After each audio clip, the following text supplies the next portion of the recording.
वहाँ पे जो 4-5 व्यक्ति जो क्षत्रिय समाज के थे और एक व्यक्ति यादव समाज का है, उसकी बहन भी रो के कहती है कि हमारे भाई को 2 तारीख को उठा लिया गया और 5 तारीख को इनकाउंटर कर दिया जाता है। और प्रशासन कहता है कि वो तुरंत मिला, हम पे गोलियां फायर कर रहा था, हमने उसको जवाबी कार्रवाई मार दिया, जो कि मुख्य अपराधियों को आप सरेंडर करवा लेते हैं।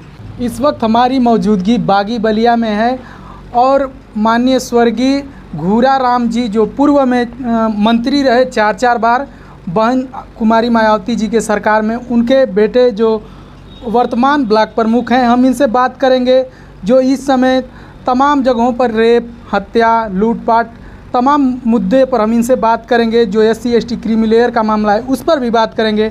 स्वागत है सर। जी बहुत बहुत धन्यवाद आप लोगों का।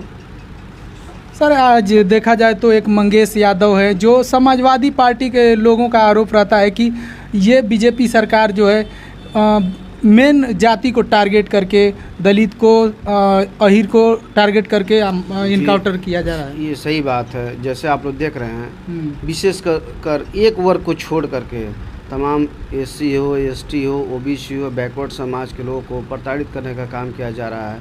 जिस तरह उनके प्रताड़ित जाति को प्रताड़ित के साथ साथ उन समाज की बहन बेटियों के साथ भी प्रताड़ित हो रहा है, बलात्कार हो रहा है, अत्याचार हो रहा है।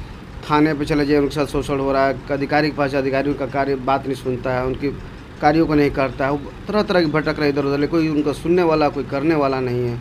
ये विशेषकर एक जाति छोड़कर सबके साथ ये हो रहा है। अभी हाल ही में अयोध्या राम मंदिर में एक छात्रा थी जो BA की, उसके साथ 9 लोगों ने गैंगरेप किया, उस पर आपकी क्या प्रतिक्रिया? ये बहुत कहा जाए बहुत निर्दयनीय है और बहुत ये असामाजिक कार्य है। जिसको देखा जाए कि एक मंदिर में, जिसको माननीय योगी जी कहते हैं कि हमने भगवान राम को लाया है, ये मोदी जी कहते हैं, उस मंदिर में जहाँ भगवान की मूर्ति हो, जो पूरा देश दुनिया में चर्चित मंदिर, उस मंदिर में इस तरह का हो रहा है। और जगह हमारी बहन बेटियाँ और समाज की किसी और की बहन बेटी का सुरक्षित रहेगी जो मंदिर में सुरक्षित नहीं है। इसको लेकर के हम चाहेंगे कि सरकार को इस पर कठोर से कठोर कार्रवाई करना चाहिए और दोषियों को कड़ी से कड़ी सज़ा मिलनी चाहिए। किसी भी वर्ग का, किसी समाज का गलत है तो सज़ा मिलनी चाहिए। और जो इस तरह से अत्याचार, लूटपाट, अत्याचार, बलात्कार, रेप, अपहरण, मर्डर हो रहा है, ये चरम सीमा पे है।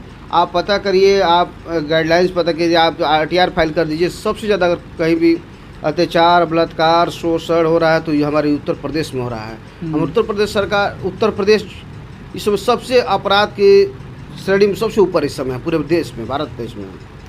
माननीय योगी जी कहते हैं कि डबल इंजन की सरकार है, 0 टॉलरेंस पर कार्य चल रहा है, इस पर आपकी क्या प्रतिक्रिया है? आप लोग पत्रकार बंधु खुद ही देख रहे हैं कि कितना 0 टॉलरेंस पर काम चल रहा है। आपसे मंगेश यादव की बात की है आप, क्या वहाँ पे जो 4-5 व्यक्ति जो क्षत्रिय समाज के थे और एक व्यक्ति यादव समाज का है, उसकी बहन भी रो के कहती है कि हमारे भाई को 2 तारीख को उठा लिया गया और 5 तारीख को इनकाउंटर कर दिया जाता है। और प्रशासन कहता है कि वो तुरंत मिला, हम पे गोलियां फायर कर रहा था, हमने उसको जवाबी कार्रवाई मार दिया, जो कि मुख्य अपराधियों को आप सरेंडर करवा लेते हैं। और उसमें भले उसमें वो भी रहा हो, मैं इसको नहीं मना करता हूँ, लेकिन आपने उसी को व्यक्तिगत गोली क्यों मारे? और 4 लोगों को मारना चाहिए था, 4 और को इनकाउंटर करना चाहिए था। बस उसी यादव समाज के व्यक्ति को इनकाउंटर क्यों किया? वो भी बहुत गरीब, घर की दशा देखिए आप, न रहने का ठिकाना, खाने का ठिकाना। अगर वो अपराधी इतना बड़ा अपराधी होता तो उसके घर की अवस्था ये होती। उसकी बहन रो रही है, उसकी माँ रो रही हैं, परिवार के लोग रो रहे हैं। और दूसरी बात, शक की बात है कि उसमें आपने दिखाया कि वो जो बाइक चोरी किया था, बाइक चोरी पहले भी हो चुकी थी और उसको आप उस दिन चोरी का दिखाते हो। हमारे जो DSP साहब होते हैं जो इनकाउंटर करते हैं, वो चप्पल पहन कर इनकाउंटर करने जाते, कभी देखा होगा आपने? अपराधी का इनकाउंटर करने पुलिस प्रशासन को चप्पल पहन के जाते हैं। मान लीजिए अगर पुलिस को भागना पड़े, दौड़ना पड़े, तो उधर जवाबी कार्रवाई करना पड़े तो क्या करेंगे? चप्पल भाग पाएंगे पहन करके? ये शक की तो बात है, क्योंकि इस तरह का घटना नहीं होना चाहिए। तो और भी थे जो एक वर्ग के आते थे व्यक्ति, उनका भी तो इनकाउंटर होना चाहिए। क्यों बस यादव समाज एक ही व्यक्ति का क्यों इनकाउंटर हुआ? ये शक के दायरे